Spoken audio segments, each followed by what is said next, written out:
വിജേഷ, ഈ വയനാട് പുനരധിവാസവുമായി ബന്ധപ്പെട്ട് ഇപ്പോൾ യൂത്ത് കോൺഗ്രസ് എയറിലാണ്. അവർ വീടുകൾ വെച്ച് നൽകാം എന്ന് പറഞ്ഞിട്ട് ഇതുവരെ നൽകിയില്ല. അവരുടെ സമ്മേളനത്തിൽ പോലും വലിയ വിമർശനം ഉയർന്നു വന്നിരുന്നു, വാക്കുപാലിക്കാൻ പറ്റിയില്ല എന്ന തരത്തിൽ. ഇതിൽ യൂത്ത് കോൺഗ്രസ് നിരത്തുന്ന വാദങ്ങൾ നമുക്ക് മുഖവിലേക്ക് എടുക്കാൻ സാധിക്കുമോ? ഒരിക്കലുമില്ല. യൂത്ത് കോൺഗ്രസ് പറയുന്ന ന്യായം എന്താ? സർക്കാർ സ്ഥലം കൊടുത്തില്ല, അതുകൊണ്ട് വീട് വെച്ചില്ല. സർക്കാരിന് അവിടെ സ്ഥലമുണ്ടോ? ഇല്ല. സർക്കാർ പൈസ കൊടുത്തല്ലേ സ്ഥലം വാങ്ങിക്കുന്നത്. അതെ. യൂത്ത് കോൺഗ്രസ് ആദ്യം ഈ ഇതുണ്ടായിരുന്ന സമയത്ത്, ലാൻഡ് സ്ലൈഡ് ഉണ്ടായിരുന്ന സമയത്ത് അവർ സർക്കാരിനോട് പറഞ്ഞിരുന്നു, നിങ്ങൾ സ്ഥലം തന്നു കഴിഞ്ഞാൽ ഞങ്ങൾ എത്ര വീട് തരാം പറഞ്ഞിട്ടില്ല. വലിയ വാഗ്ദാനങ്ങൾ കൊടുക്കല്ലേ ഇത്. അതായത് ഇങ്ങനെയുള്ള അപകടങ്ങൾ ഉണ്ടാകുന്ന സമയത്ത് വാഗ്ദാനങ്ങൾ, ഇപ്പം യൂത്ത് കോൺഗ്രസ് മാത്രമല്ല, youth Congress, DYFI, youth league, പിന്നെ വേറെ കുറേ റിപ്പോർട്ടർ ചാനൽ, പിന്നെ 24, പിന്നെ വേറെ കുറേ സംഘടനകൾ, അങ്ങനെ അവിടെ ഒരു 300 വീടാണ് ആവശ്യമുണ്ടെങ്കിൽ ഒരു 3000 വീട് കൊടുക്കാമെന്നുള്ള വാഗ്ദാനങ്ങൾ വന്നിട്ടുണ്ട്. അതിൽ പക്ഷേ നമ്മൾ ഈ സംഘടനകൾ എന്തുകൊണ്ട് എടുത്തു പറയുന്നത് വെച്ച് കഴിഞ്ഞാൽ, ഇവർ ഒരു എന്താ പറയുക, ഒരു രാഷ്ട്രീയ സംഘടന, ഉത്തരവാദിത്തമുള്ള ഒരു സംഘടന ആയതുകൊണ്ടാണ് ഇപ്പോൾ ഇവരെ പറയാൻ കാരണം. പണപ്പിരിവ് നടന്നിട്ടുണ്ട്. CPM DYFI സംബന്ധിച്ചിടത്തോളം അവർ 20 കോടി രൂപ സർക്കാരിന് കൊടുത്തു. അതായത് 100 വീടിനുള്ള പൈസ അവർ കൊടുത്തു ഓൾറെഡി. ഇവരെന്ത് പറയുന്നു, ഞങ്ങൾ വീടുണ്ടാക്കി കൊടുത്തോളും എന്നാണ് പറയുന്നത്. സർക്കാരിന് ഞങ്ങൾ പൈസ കൊടുക്കുന്നില്ല, അതേതായാലും ഞങ്ങളുടെ നയമല്ല, സർക്കാരിനായിട്ട് സഹകരിച്ചിട്ട് ചെയ്യാൻ ഞങ്ങൾക്ക് താല്പര്യമില്ല, പകരം ഞങ്ങൾ ഉണ്ടാക്കാം. എത്ര വീട്? 30 വീട് ഞങ്ങൾ നൽകും എന്നാണ് പറഞ്ഞത്. 30 വീടിന്, ഒരു വീടിന് ഇവർ 8 ലക്ഷം രൂപ വെച്ചാണ് കാൽക്കുലേറ്റ് ചെയ്തിട്ടുള്ളത്.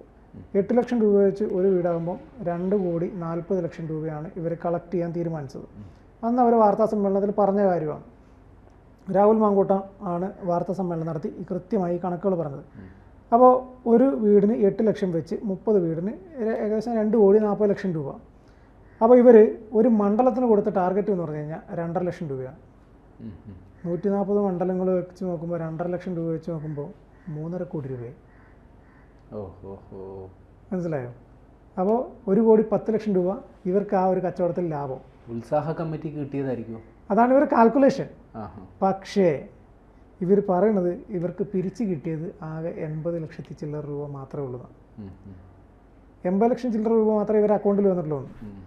ഇവർ പറഞ്ഞ കാൽക്കുലേഷൻ വെച്ചിട്ട് ഈ 30 വീടിന് 8 ലക്ഷം വെച്ച് 2,40,00,000 ആണ് ഇവർക്ക് പിരിക്കേണ്ടതെങ്കിൽ, ഒരു മണ്ഡലത്തിന് ഇവർ 2.5 ലക്ഷം വെച്ച് കൊടുത്താൽ തന്നെ ഒരു വാർഡിന്ന് ഇവർക്ക് ആകെ പിരിക്കേണ്ട പൈസ എത്ര തരോ? 1,017 രൂപ. ഒരു പഞ്ചായത്ത് വാർഡിന്ന് 1,017 രൂപയാണ് ഇവർക്ക് പിരിച്ച് കിട്ടാനുള്ള തുക. കിട്ടിയ ഇവർ ഈ പറഞ്ഞ ടാർഗറ്റ് തികയ്ക്കും. ആ പൈസ പോലും ഇവർക്ക് പിരിച്ച് കിട്ടിയില്ല എന്നാണ് ഇവർ പറയുന്നത്. പക്ഷേ 1,017 ഒരാൾ വിചാരിച്ചാൽ കിട്ടുമല്ലോ. കിട്ടും. നമ്മുടെ കേരളത്തിലെ തദ്ദേശ സ്വയംഭരണ വാർഡുകൾ 23,612 വാർഡുണ്ട്. ഈ 23,612 വാർഡിന്ന് ഒരു വാർഡിന്ന് 1,017, വെറും 1,017 രൂപ വെച്ച് പിരിച്ചു കൊടുത്തു കഴിഞ്ഞാൽ ഇവർക്ക് ഈ പറഞ്ഞ 8 ലക്ഷം രൂപ വെച്ചിട്ട് 30 വീട് സുഖമായിട്ട് ഇവർക്കുണ്ടാക്കാം. പക്ഷേ ഇവരതിൽ കൂടുതൽ പിരിച്ചിട്ടുണ്ട്. അതാണ് ഇവരുടെ മണ്ഡലം കമ്മിറ്റികളുടെ ഈ വലിയ സമ്മേളനത്തിൽ ഉൾപ്പെടെ വലിയ ചർച്ച വരാൻ കാരണം. അന്നാണല്ലോ ഈ ചർച്ച വന്ന സമയത്താണല്ലോ ഈ പറഞ്ഞ 80 ലക്ഷം രൂപ മാത്രമേ അക്കൗണ്ടിൽ വന്നുള്ളൂ. അപ്പോൾ ചോദിക്കുകയാണ്, ഞങ്ങളെ ബൂത്തിൽ നിന്ന് പിരിച്ച പൈസ എവിടെ എന്ന് ഓരോ ആളുകളും ചോദിക്കാൻ തുടങ്ങി. അപ്പോൾ ഇവർ പണപ്പിരിവ് നടത്തി ആ പണം ഈ യൂത്ത് കോൺഗ്രസിൻ്റെ അക്കൗണ്ടിലേക്ക് നിക്ഷേപിച്ചിട്ടില്ല. താഴെത്തട്ടിൽ നിന്നുള്ള ആളുകൾ മുതൽ ഇത് കട്ട് പോക്കറ്റിലാക്കി അവരുടെ ആവശ്യങ്ങൾക്ക് വേണ്ടി കൊണ്ടുപോയി. അതായത് ഒരു നാടിൻ്റെ ആവശ്യം, അല്ലെങ്കിൽ കേരളത്തിൽ ഇതുവരെ സംഭവിച്ച ഏറ്റവും വലിയ അപകടങ്ങളിൽ ഒന്നിൽ ആ സമയത്ത് അവർക്ക് ആശ്വാസവാഹു കൊടുക്കുകയും ഞങ്ങൾ സംരക്ഷിച്ചോളാം എന്ന് വാക്ക് പറയുകയും ചെയ്തിട്ട് അതിൻ്റെ പേരിൽ പൈസ വിരിച്ച് ഇത്. ഇനി വേറെ സാധനമുണ്ട്, KPCCയുടെ ഒരു 1000 വീടിൻ്റെ ഒരു പദ്ധതി ഓർമ്മയുണ്ട് വഴി. അതിലും കൊടുത്തിട്ടില്ല വീടുകൾ. അപ്പോൾ ഇവർ പറഞ്ഞത് പണം ഞങ്ങൾക്ക് കിട്ടിയിട്ടില്ല. രാഹുൽ മാങ്കൂട്ടം പറയാണ്, ഞങ്ങൾക്ക് ആകെ ഇത്ര ലക്ഷം രൂപയെ കിട്ടിയിട്ടുള്ളൂ, ഞങ്ങൾക്ക് എത്രയും വീടുണ്ടാക്കാനുള്ള സൗകര്യമില്ല. അപ്പോഴത്തേക്ക് ഷാഫി പറമ്പിലിൻ്റെ മാധ്യമങ്ങൾ ചോദിച്ചു, എന്താണ് ഇങ്ങനൊരു സംഭവം ഉണ്ടല്ലോ, എന്തുകൊണ്ടാണ് നിങ്ങൾ അവർക്ക് വീട് പണിത് കൊടുക്കാത്തതെന്ന് ചോദിച്ചപ്പോൾ ഷാഫി പറമ്പിൽ പറഞ്ഞ ന്യായമാണ്, സർക്കാർ അതിനുള്ള സൗകര്യം ഞങ്ങൾക്ക് തരുന്ന, സർക്കാർ ഞങ്ങൾക്ക് സ്ഥലം തരുന്നില്ല വീട് പണിയാൻ, സർക്കാർ ഞങ്ങൾക്ക് സ്ഥലം തന്നാൽ വീട് പണിയാം എന്ന്. അത് ഒരു ഒളിച്ചോട്ടാണ് ശരിക്കും പറഞ്ഞു കഴിഞ്ഞാൽ. നമ്മൾ ഒരാൾക്ക് വാക്ക് കൊടുക്കും. ഇപ്പോൾ ഞാൻ പ്രേമനോട് പറഞ്ഞു, പ്രേമന് ഒരു അടിയന്തര സാഹചര്യത്തിലേക്ക് ഞാൻ നിങ്ങൾക്ക് ഇത്ര ഒരു വീട് പണിത് തരാം എന്ന് പറയുന്നു. എന്നിട്ട് ഞാൻ അപ്പുറത്ത് മാധ്യമങ്ങളോട് പറയുകയാണ് ഞങ്ങൾ പ്രേമന് വീട് പണിത് കൊടുക്കാൻ തീരുമാനിച്ചിട്ടുണ്ട്, ഇത്ര ലക്ഷം രൂപയുടെ വീടാണ് ഞങ്ങൾ പണിത്.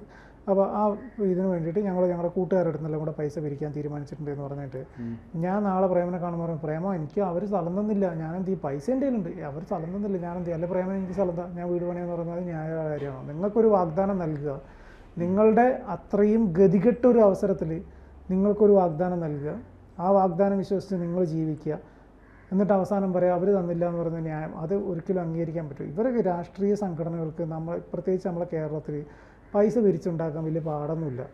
അത് ഇവരായാലും ഏത് സംഘടനയായാലും CPM ആയാലും കോൺഗ്രസ് ആയാലും ആരായാലും അവർക്കൊരു 4 വലിയ മുതലാളിമാരെ വിളിച്ചിട്ട് പറയും ഇത്ര പൈസ കൊടുത്തു വിടണം എന്ന കാര്യങ്ങളുണ്ട്. പ്രത്യേകിച്ച് ഇതുപോലുള്ള സാഹചര്യങ്ങളാണെങ്കിൽ എല്ലാവരും സഹായിക്കും. പ്രത്യേകിച്ച് കേരളത്തിൽ ഒരാളെടുത്ത് പോയിട്ടാ ഒരു 100 രൂപ വേണം ഇന്ന് വീട് പണിയാണെന്ന് പറഞ്ഞു കഴിഞ്ഞാൽ അയാൾ 500 രൂപ കൊടുക്കും, ഇല്ലേ? നമ്മൾ കണ്ടതാണ്. അതെ, റെസിപ്റ്റും ഉണ്ടാവും ചിലപ്പോൾ ഇതിന്. വ്യാജ റെസിപ്റ്റ് അടിക്കുന്ന എന്താ, വ്യാജ മറ്റേ ഐഡൻറ്റിറ്റി കാർഡ് അടിച്ച ടീമിനാണ് വ്യാജ റെസിപ്റ്റ് അടിക്കാൻ പാട്. അപ്പോൾ ഇതാണ് നിലവിലെ സാഹചര്യം.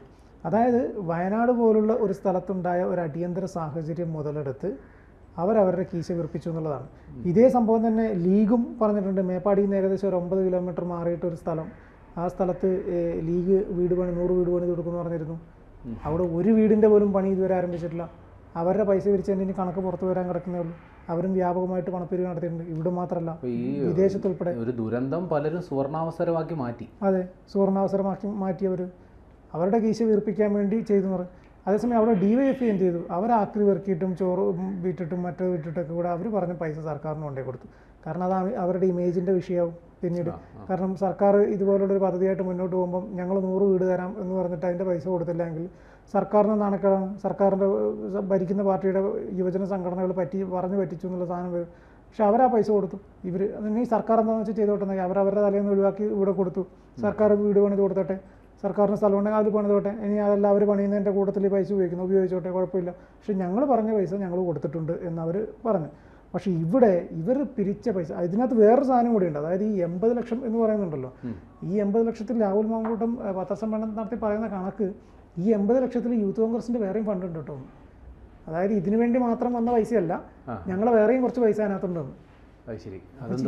അതാ, അത് എന്തോ ആട്ടെ, അവരുടെ പ്രവർത്തന ഫണ്ടോ എന്ത് സംഭവം ആയിക്കോട്ടെ. അപ്പോൾ ഇതിനകത്ത് അപ്പോൾ ഇവർ എത്ര രൂപ ഈ പിരിച്ച പൈസ മുഴുവൻ ഇവരെന്ത് ചെയ്തു?